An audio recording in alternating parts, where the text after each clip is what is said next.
What up guys, and welcome back to the channel. And UFC Abu Dhabi finished off about an hour and a half ago at the time of recording this video. The card was solid. I'm very sleep deprived. I stayed up the whole night, streamed as well. So yeah, this is going to be a short video, over under 18 and a half. I'm not spending much time on this card, genuinely. Anyway, we're going to start with the main event. Whittaker versus Reine de Ridder. I picked Whittaker to win. I thought he was going to kind of school him and outclass him on the feet to a decision. And at moments early, it did look like he was significantly better. But then RDR just has this weird habit of just being a goof and just walking forward and just spamming knees to the body and just getting tagged up by 1-2s and having no head movement. But just marauding forward and yeah, just throwing a knee to the body, and was hurting Whittaker with knees to the body. And like second round, I was like, yeah, fuck's sake, he's getting there, like he's doing it. And Rob just kind of started looking uncomfortable in there. He wasn't bouncing around like he was in the first round. He started losing the pop. Round 3, he comes out and like his RDR just bitching him on the feet, and then Whittaker just cracks him bad, drops him bad. And then Loki fumbles a finish. I'm pretty sure RDR like grabbed his gloves to hold him down. Because I was like, Whittaker fucking either get up or throw ground and pound. I need to watch a replay to see if he was, but apparently someone said he was like grabbing his gloves to hold him down. And then round 4, round 5, competitive. Apparently the split round on the scorecards was actually round 4.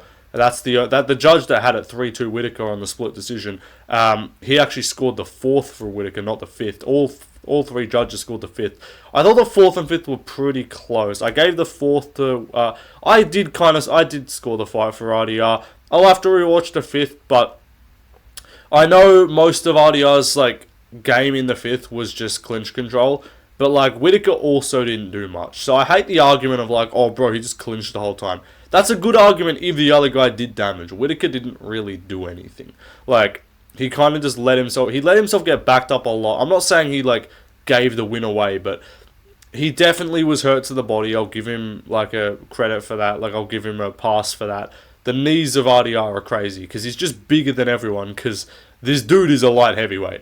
And so he just marches forward and just knees the fuck out of you because he's taller than everyone, and so he's got a frame advantage, and he just drives knees into your fucking stomachs.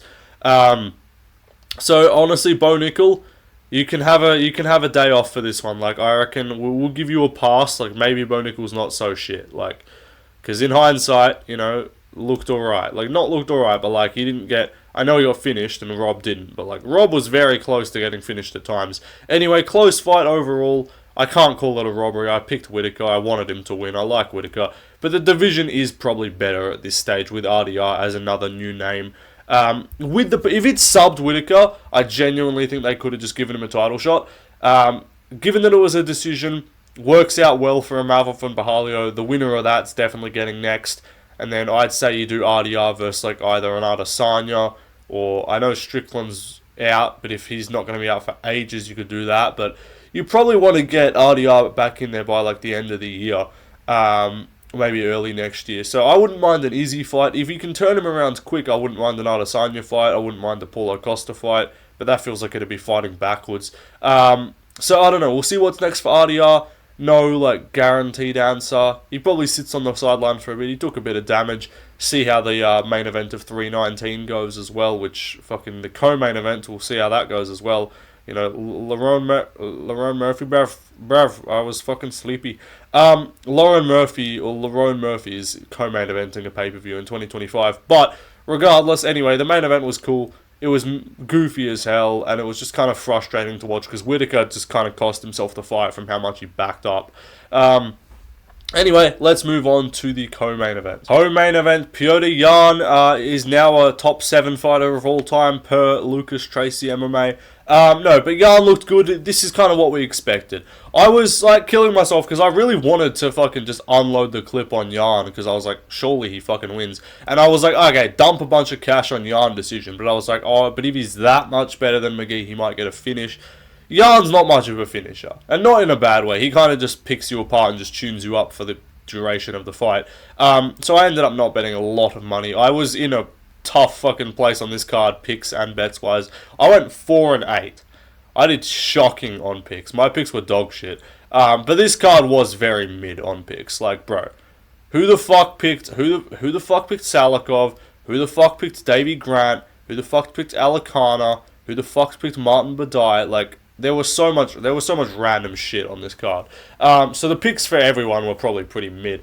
But Peter Yan looked good. He just tuned up Marcus McGee. All the judges gave McGee the first, which is interesting. Not like awful, but I gave it Yan 30-27, and he just kind of picked him apart later on. Boxing comments are good. McGee had a decent showing for himself. Like, he looked okay. Like, he proved he's not just a complete bum. Because like, if you are literally just unranked caliber, Yan finishes you. Like, that is my opinion. If you put fucking some random bum, like if you put John Castaneda in front of him, like Peter Yan finishes him. So like Marcus McGee is at the level where it's like you can make it competitive-ish with Yan, you can have your moments, land some shots, but ultimately Yan is just better. Lucas went fucking live just from Peter Yan, bro. So expect an updated GOAT list tomorrow from Lucas Tracy. Anyway, let's move on. Next up, Shara Magomedov versus Marc-Andre Barriault. There were moments in this fight where I was like, no way Shara's about to lose. Like, when Marc-Andre hurt his nose, broke Shara's nose and kind of had him backed up and was landing big shots in the clinch and kind of rocked him, I was like, no way Shara's about to get bitched as a minus 600. He still won 30-27 because ultimately he is just way quicker than all these like unranked middleweight bums. What we've learnt now is I'm okay with Shara being on these Abu Dhabi cards. Let's stop putting him in the feature fight. Let's stop putting him on a fucking pay-per-view main card. Like, let's just treat this dude as what he is. He's a really fun fighter. He's not ranked caliber. He can improve, I guess, but like his striking defense is concerning. His takedown defense still isn't great. It's improved a bit, but it's still not great. And he's just not phenomenal. Like, he's quick, and that's his weapon, but like he doesn't have that much punching power. And his defense kind of sucks, and he's susceptible to, and he backs up all the time. So yeah, Shara, I don't know how like much confidence I have him in for the future, but I'm all good with him sticking around. It just was kind of annoying when they were pushing this dude as like the most industry plant motherfucker ever, and I'm like, alright, let's calm down. He's clearly mid. Now we know that. Now we can kind of just readjust. I know the UFC's still going to give him some bum and put him in a fucking featured fight of a pay-per-view, but we'll see what happens. Shara, impressive-ish, but fumbled the finish. I won't even say impressive. Like, he looked mid.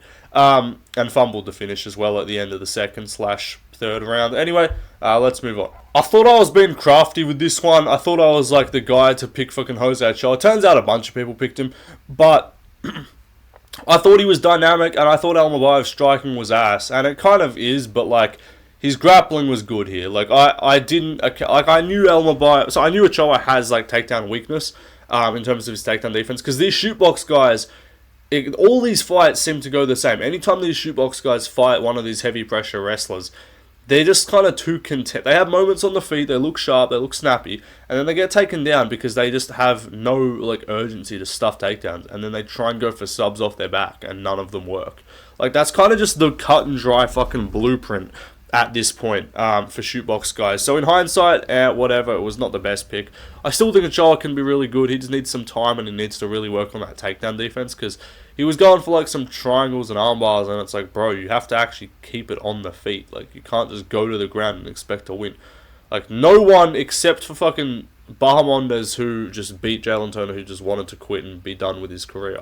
Like, you don't see subs off bottom much, apart from fucking women's MMA bullshit like Shauna Bannon. But like, yeah, I don't know. Ochoa, he had some moments on the feet, and Elma Baev was actively just trying to avoid striking exchanges for the most part, just kept shooting takedowns, but fair enough, good on him. Anyway, let's move on. This is the moment of the card. Like, at least we had this, because my picks were ass, and I really wanted Whittaker, or I wanted Ochoa to win. I got the Yan win, but like, I wanted Guskov was my guy. Like, Guskov has been my guy, he is my guy. I picked him to win this fight by KO in the first round, and he got it done.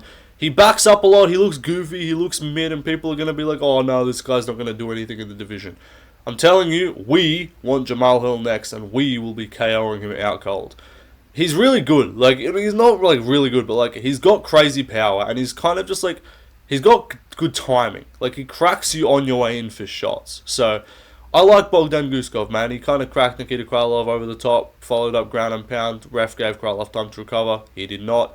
But yeah, like, I don't know. Apart from that, it's chill. Like, Bogdan, Krylov was doing alright early, landing some kicks and stuff. And then, yeah, Bogdan just cracks him over the top. It's like, is Krylov fully washed? Is his chin just mid? Or Does he just not really care about his career anymore? I thought the odds were off on this fight. Again, should have fucking bet more instead of just putting dumb parlays in. I should have bet on just Guskov KO. But it is what it is, hindsight 2020. Anyway, let's move on to the prelims. Next up, we got fucking Brass Mitchell, brother. I picked fucking Saeed like an idiot. It was always kind of like Saeed early, like athleticism, speed based submission or TKO, or it was just Bryce takes over late. I thought Saeed would be able to avoid the grappling exchanges more and kind of keep it on the feet, not gas out as much, but this dude has just refused to improve his cardio throughout his entire career. Like, we need to get a fucking investigation, bro, because this man has managed to maintain the most mid-cardio ever. Like, Michelle Paredes is bad. Yours ain't as bad, but you need to get that checked out, bro. Like, do some sprints.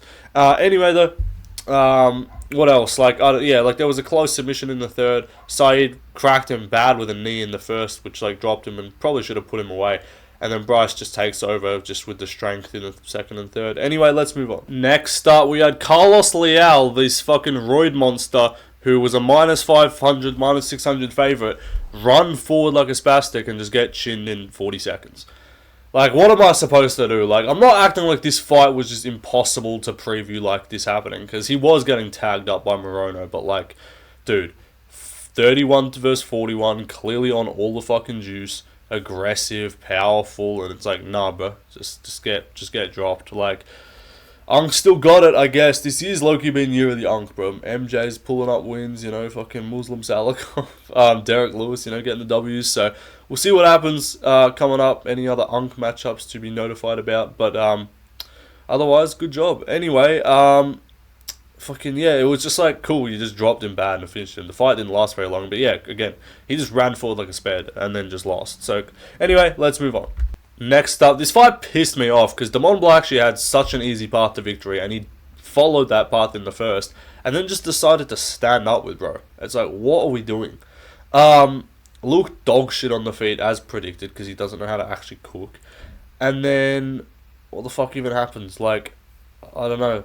This kid's a bum. He just decided to, like, you know that grappling that worked really well in the in the first? How about we just don't do that?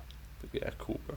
Like, I don't know, I can't be bothered. I thought Blackshear was good. I thought he got robbed by Bautista. I was like, I've been hyping this dude up. I've been saying, hey, I know he's taking some tough losses, but give him a chance. He's real good. It is what it is. Like, cool, I guess. Anyway, though, let's move on to the next fight. This shit also pissed me off. Rebas fought like a tard. Ricci did her normal thing of just clinching and trying to do no damage. Except this time, she actually did damage. She elbowed her in the fucking eye socket.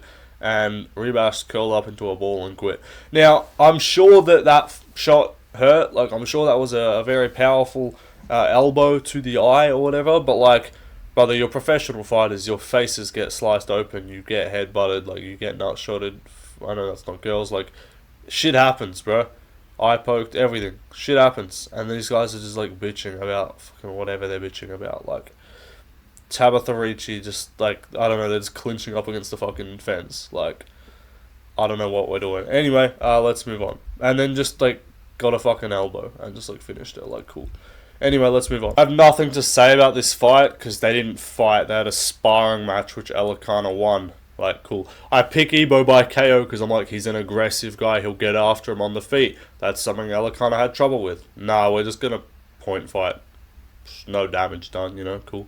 Anyway, who cares? Let's move on to the next fight. This shit was so goofy, bro. I counted 8. Let me know in the comments, how many knockdowns did you count? I think a few people are saying 7. UFC's putting out 6, you know, all fake news, fake numbers. I counted 8. I think it was like 5 in the first, 3 in the second, and 10-7s don't exist, by the way, because no judge gave the first round with legitimately a handful of knockdowns, like a handful, like you can count them on each finger. 1, 2, 3, like, he dropped him 5 times, no 10-7. Second round, dropped him like 3 times, not even a 10-8. So, shots fired. It's like, alright, cool. So, I don't know what we're doing, 10-7s, 10-8s don't exist, I guess. Anyway, let's move on to the next. Like, he dropped him 20 fucking times. He hurt his eye bad. Like, Herzog was letting him be a warrior. Herzog was, you know, if Herzog was on that, if he dies mentality, which I respect. So yeah, let me know if you need anything else. Anyway, let's move on. Fucking early prelim opener, Buchecha Budai. This shit was so obese, so fat, so disgusting, disgraceful. Buchecha just kept spamming the same, like, running head first into, like, with the head facing the floor, like, no posture, no technique, double leg, and it would just keep getting stuffed, and it's like, bro, what are we doing? And then he actually did end up on top and got some good control, so he's clearly one of those guys who, once he's on top, it's tough to get him off, but he has a very difficult job of getting it there, because his wrestling is clearly not very good. Anyway, though, yeah, Badai just blobbed him for 3 rounds. That was dog shit. Anyway, that's the card done. Told you, quick recap. I'm so tired. I'm rambling right now. Like, I don't think I could, like, hold a line of conversation for, like, more than a minute. Very tired. I need to get some sleep. Have a good one. What videos do you guys want to see else? Let me know. And yeah, peace out. See you later.